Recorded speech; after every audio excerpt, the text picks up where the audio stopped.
그러니까 많은 과고 준비생들이나 심지어 과고생들이 저한테 이렇게 많이 질문을 해요. 수학과학 시간 너무 뺏기는 것 같은데 그러면 영어를 조금 덜 하는 게 낫지 않을까요? 라는 질문을 굉장히 많이 해요. 근데 그렇지가 않아요, 사실. 외국어 고등학교에서의 입시는 굉장히 빡센 게 맞고요.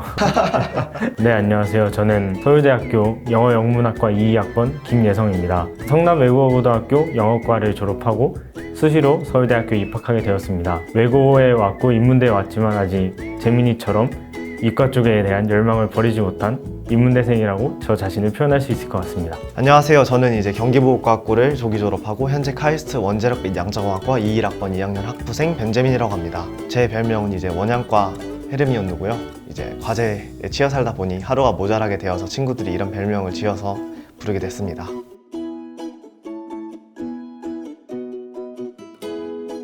한국어 외의 언어에 대해서 관심이 되게 많았어요. 그러다 보니까 어렸을 때 한자 사전이나 영어 사전 같은 거를 이제 끼고 살 정도로 어머니 아버지께서 좋아하는 공부 열심히 해라 하면서 굉장히 책이나 다른 미디어를 영어로 접하게 되면서 그렇게 즐겁게 영어를 공부할 수 있었습니다. 저는 특별했던 재민이와는 다르게 여느 학생과 같이 영어에 대한 흥미는 딱히 가지고 있지 않았고 최선학원에 와서 제가 영어 실력이 늘어가는 것을 보다 보니까 더욱더 흥미를 가지고 즐겁게 공부할 수 있게 되었던 것 같습니다.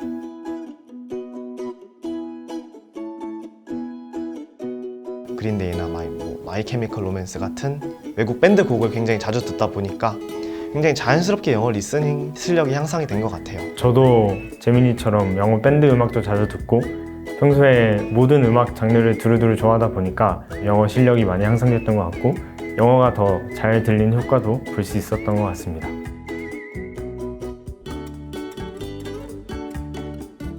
저희 학교의 경우 이제 인문 과목의 중요도가 살짝 낮아요. 이제 이과 중심 학교다 보니까 그런데 그래서 많은 학부모님들이 과거 준비하실 때 저한테 하시는 질문이 이제 과거는 영어 중요하지 않지 않나요? 라는 질문을 굉장히 많이 하시는데 사실 그렇지가 않아요. 왜냐면 카이스트 면접에도 영어가 들어가고 저희 학교 내신 성적 산출에도 영어가 들어가기 때문에 그렇기 때문에 과거에서도 영어는 상당히 중요합니다. 그리고 한 가지 특징이 더 있다면 이제 저 같은 경우 이제 조기 졸업, 조기 진학을 통해서 고등학교를 2년 다니고 대학교에 조금 더 다른 학생들보다 일찍 갔다는 점이 있을 것 같아요. 조기 졸업, 조기 진학 하는 팁이라 하면 잠을 안 자면 됩니다. 간단하죠. 잠을 안 자고 그 시간에 수과 문제를 풀면 됩니다. 학년이 100명인데 이제 10명 안에 들면 조기 졸업이 되고요. 30명 안에 들면 조기 진학이 되는데 그 차이점은 이제 쓸 수 있는 대학교에 제한이 있냐 없냐 그 차이점으로 나타납니다. 제가 생각하는 외국어고등학교의 가장 큰 특징은 다양한 활동들이 기다리고 있다는 점인데요. 모의 유엔 활동을 한다든지 수학 쪽에서는 통계 활용 대회처럼 다양한 대회나 그 수업 시간에 하는 활동들까지 다양한 활동들을 누릴 수 있다는 점에서 외고의 장점이 극대화되는 것 같습니다. 내신의 측면에서 조금 말해보자면 각자의 전공어가 정해져 있는데 전공어의 시수가 워낙 많기 때문에 전공어에서 두각을 나타내서 많이 공부해 나가시는 게 내신을 잘 따는데 중요한 팁이 될 수 있을 것이라 생각합니다.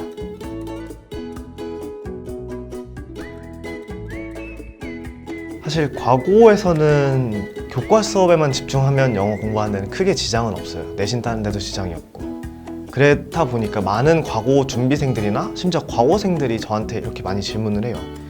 선배님 영어 공부하는데 수학과학 시간 너무 뺏기는 것 같은데 그러면 영어를 조금 덜 하는 게 낫지 않을까요? 라는 질문을 굉장히 많이 해요.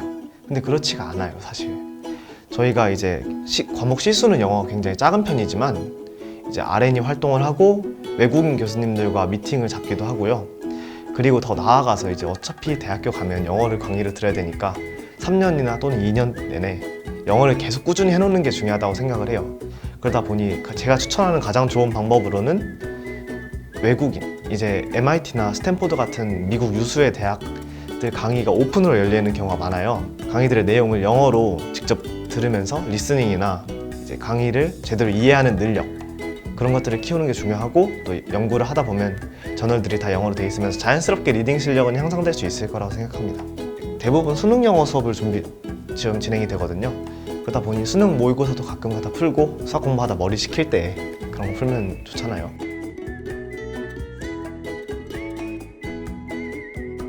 외국어 고등학교에서의 입시는 굉장히 빡센 게 맞고요.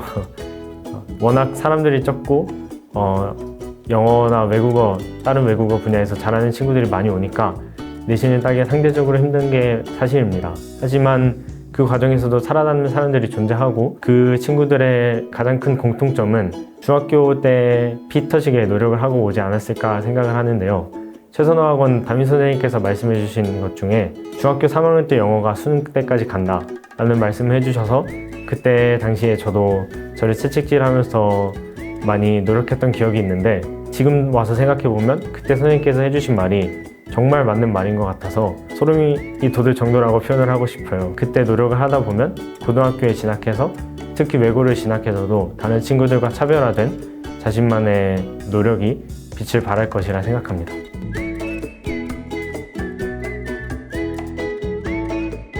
카이스트 영어 면접의 사실 난이도는 그렇게 높지 않거든요. 사실 토플 리딩보다 난이도가 낮아요. 근데 이제 주로 주제가 지금 화두가 되고 있는 과학이나 시사 이슈이기 때문에 그런 이슈를 뭐 뉴턴이라든지 타임지를 통해서, 타임지 최선학원에서 하죠. 그런 거를 통해서 접하고 들어가시면 훨씬 도움이 많이 되고요.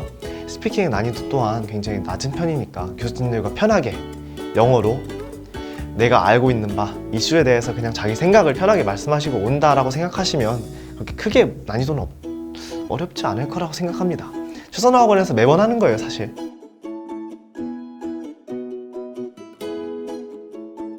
사실 중학교, 고등학교 때는 우리가 내신 성적에 초점을 맞춰서 영어를 공부해야 하잖아요.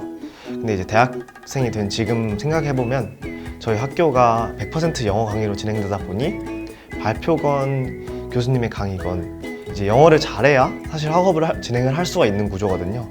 그러다 보니 스피킹이나 리스닝 이런 분야들의 중요도가 굉장히 높은 것 같습니다. 그리고 나중에 돈 벌기 위해서는 스피킹이 굉장히 필수적이라고 생각을 해요. 중학교 때나 고등학교 때는 아무래도 영어 그 자체에 집중하기보다는 입시를 위한 영어 공부를 해나가기 때문에 입시 공부에 있어서는 단어를 일단 기본적으로 많이 아는 것이 가장 중요하다고 생각을 했고 대학교에 가거나 그 이후 사회생활을 할 때에도 단어를 많이 아는 것을 바탕으로 더욱더 영어 리스닝이나 스피킹 분야에서 실력을 키워서 이런 분야를 많이 활용한다면 인생을 살아가면서의 메리트를 가장 크게 얻고 가는 것이라 생각했습니다.